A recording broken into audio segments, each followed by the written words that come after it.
Naku, panalo to pang baon para sa school ng mga kids ninyo. So, kailangan lang natin ng nilagang munggo, lagyan ng onion, garlic, mushroom powder, black pepper powder, at turmeric powder. At maglagay ng cornstarch, all-purpose flour, at breadcrumbs. Lagyan din natin ng 2 pirasong itlog at halu-haluin lang natin ng mabuti hanggang mag-well combine. At pag ganito na ang itsura ng ating mixture, pwede na natin tong iprito sa mainit na mantika. Gumamit lang pala ko dito ng scooper para magpantay-pantay yung laki ng ating patty.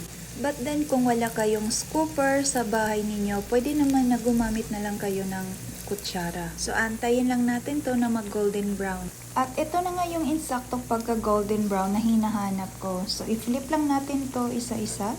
At hihintayin lang natin ito na maluto yung kabilang side. So ito na nga ay luto na at pwede na natin tong hanguin. Sobrang bango nang dahil sa garlic and onion. Napakabango. At ito na nga yung final look ng ating finished product. Naku, sobrang magugustuhan talaga to ng mga kids ninyo.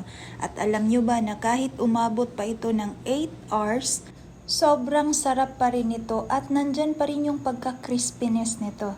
Alright, so thank you for watching!